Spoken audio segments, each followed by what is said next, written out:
नमस्कार साथियों, स्वागत है आप सभी का अंकित इंस्पायर्स इंडिया पर। मैं हूं अंकित अवस्थी और आज के सेशन की जो सही पंक्ति है वो कुछ ये एडवर्टाइज है जिसमें सफाई के नाम पर चौंक गए वाला एक्सप्रेशन दिया जाता था।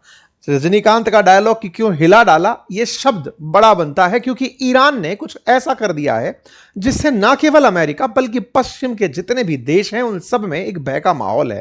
कर क्या दिया है कि ईरान ने डियागो गार्सिया में जो बेस है अमेरिका का उसे निशाना बनाया है। यह बात छोटी बात कैसे नहीं है, आज के सेशन में जिक्र करेंगे। ईरान की जहां कैपेसिटी अमेरिका 2000 किलोमीटर ही नापता रह गया, 5000 किलोमीटर दूर जो इसने मिसाइल फेंक कर मारी है, इससे एक चिंता की लहर उठी है कि जिन बेसिस को ग्रीस के पास अमेरिका सोचा बैठा था कि सुरक्षित हैं, क्या अब उसे उनकी सुरक्षा बढ़ानी पड़ेगी। चर्चा जबरदस्त है, लेकिन यह अचानक हुआ या इसके पीछे कोई प्रोवोकेशन था।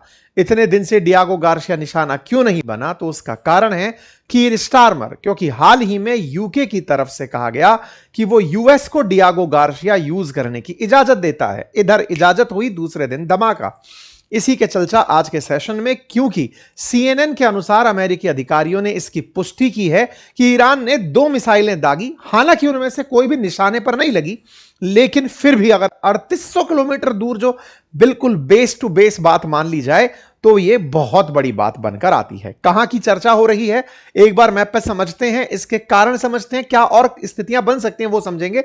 यदि हम भारत को देखें तो भारत के दक्षिण में मॉरिशस का एक आइलैंड है जिसका नाम है डियागो गार्सिया, जो कि ब्रिटेन ने उधार मांगा हुआ है और उसने यूएस को दिया हुआ है। तो ईरान ने यहां से यहां पर आइलैंड पर निशाना लगाया है। अगर मैप में तेहरान से दिशा ढूंढी जाए तो ये 5000 किलोमीटर से ऊपर बैठती है, लेकिन अगर सारे प्रोविजंस हटा दिया जाए, कहा जाए कि यहां से उठा करके मारी हो तो भी 3800 किलोमीटर, लगभग 4000 kilometre neck to neck distance बैठती है। इन्होंने इतनी दूर की मिसाइल चला दी।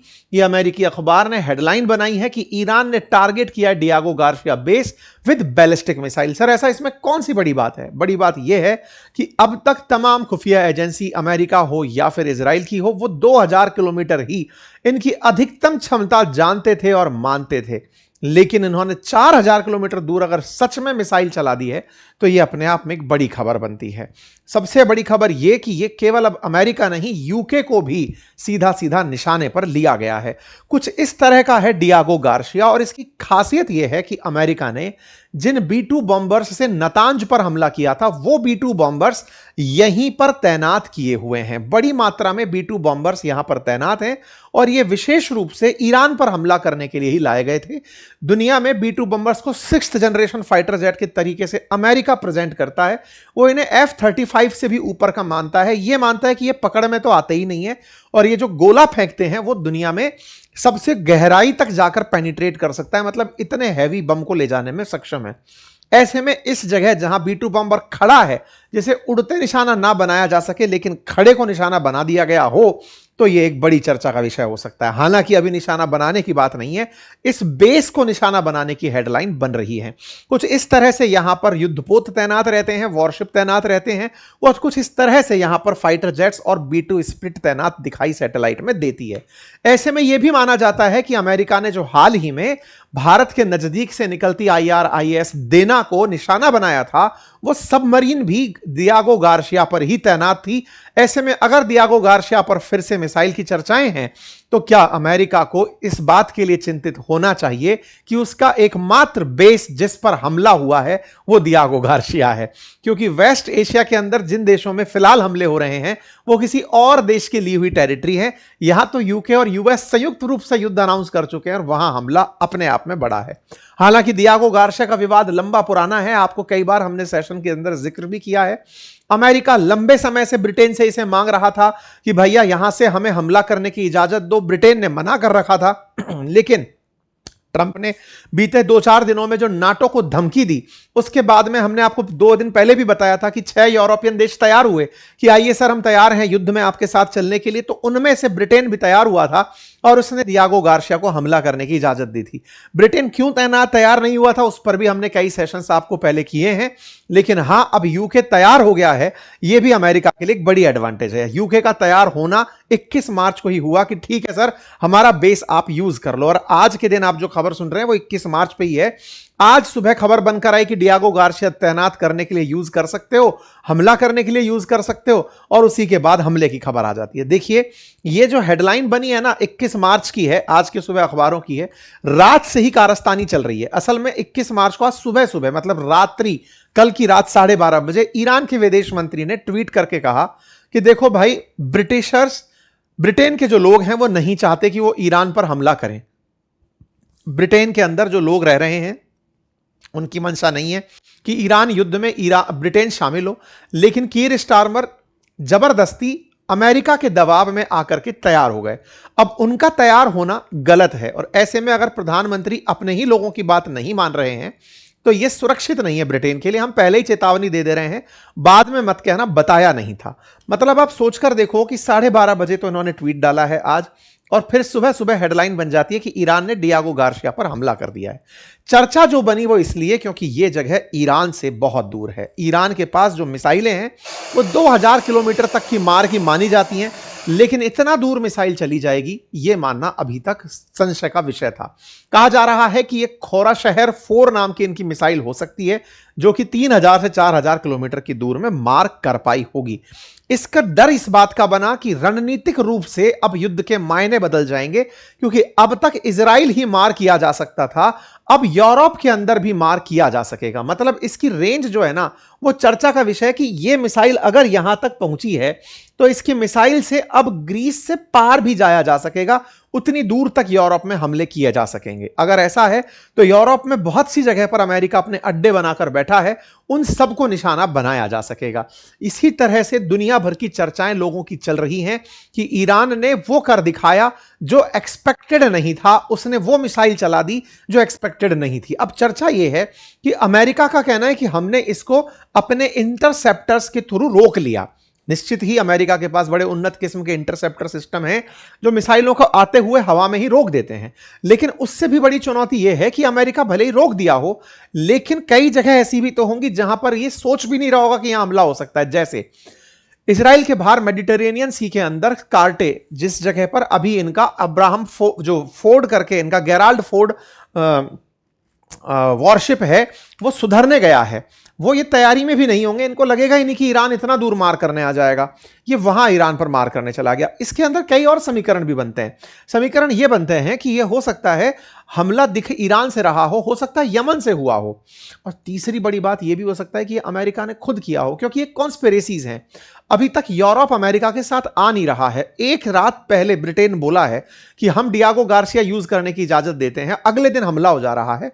इसका मतलब यह है कि अमेरिका चाहता है कि बस एक बार यूरोप पर हमला हो तब ये सब मिलकर मेरे साथ युद्ध करने चलेंगे। कुछ भी संभव है।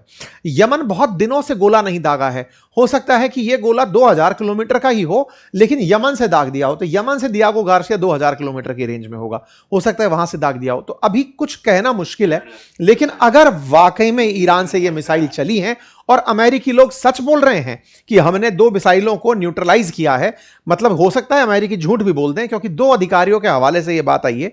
झूठ की बात मैं इसलिए बोल रहा हूं क्योंकि 2 अधिकारियों के हवाले से खबर आई, दुनिया में खबर बन गई, लेकिन अमेरिका इसे अपने पक्ष में सेंटीमेंट बनाने के लिए भी तो यूज कर सकता है।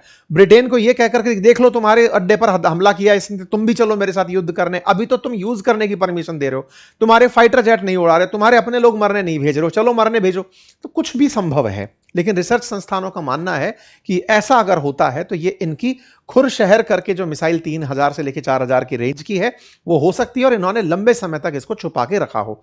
ये भारत के अंदर भी चर्चा का विषय बना। पूर्व केंद्रीय मंत्री मनीष तिवारी ने भी लिखा इसको ट्विटर पर कि भाई सुनो, यदि ऐसा हो रहा है तो युद्ध की दिशाएं अब बदल रही हैं। इजराइल की तरफ से भी एक एम्बेसडर लिखते हैं कि साहब अगर ऐसा होता है तो ये युद्ध के मायने मिसाइल परीक्षण बदल देगा, क्योंकि मिसाइल ईरान ने जो घोषित कर रखी है रेंज उससे ऊपर है, और यह दर्शाता है कि इसकी रणनीति में बड़ा परिवर्तन हो रहा है, और ये सब चिंताएं बहुत बड़ी चिंताएं कंसीडर की जा सकती हैं। बात हो खुमैनी की, जिस समय से B-2 बॉम्बर्स की बातें की जा रही हैं कि ऑपरेशन मिडनाइट हैमर से अमेरिका ने सारे काम किए थे, वो B-2 मिडनाइट हैमर असल में तैनात 2 अप्रैल को अमेरिका ने यहां किया था, और उससे 2 दिन बाद ही ईरान ने 2025 में एक वीडियो शेयर करते हुए कहा था कि हम इसको निशाना बना सकते हैं। तो आज वो पुराना वीडियो फिर से रीसरफेस हो रहा है। 7 अप्रैल 2025 को आईआरजीसी का दिखाया हुआ वो वीडियो जिसमें वो B-2 बॉम्बर्स को निशाना बनाने की दावे कर रहे थे। आज वो वीडियो फिर से सरफेस हुआ कि ये लोग तो पहले ही कह चुके थे कि हम इसे निशाना बनाएंगे। खैर, इन सब बातों से एक चीज तो स्पष्ट है कि ईरान का मिसाइल का जो असलहा है वो अभी तक खत्म नहीं हुआ है।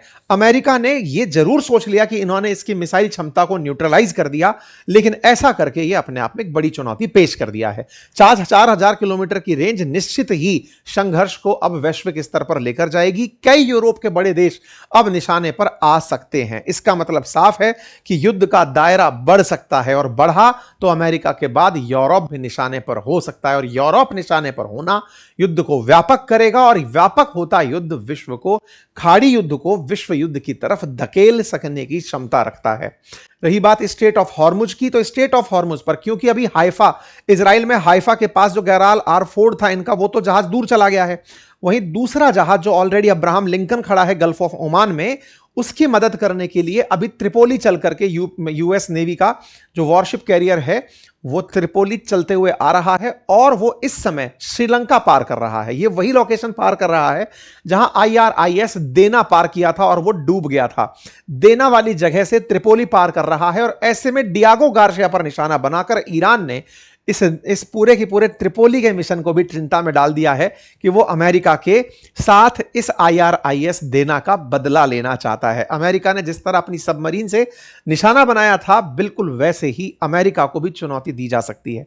अब देखना होगा ईरान की थ्रेट्स में जो सबसे कम चीज जो निकली है अब तक, जो सबसे ईरान जहां नाकाबिल रहा है वो ये कि इन्होंने मिसाइल तो चलाई लेकिन इनइफेक्टिव चलाई। मिसाइलें चली तो सबसे ज्यादा पश्चिम एशिया के देश दुबई, UAE, सऊदी, ओमान, इन सबको नुकसान पहुंचाया, लेकिन इजराइल और अमेरिका के ऊपर कोई भी निर्णायक नुकसान पहुंचाने में ईरान की मिसाइलें फिलहाल नाकामयाब ही रहती दिखी हैं।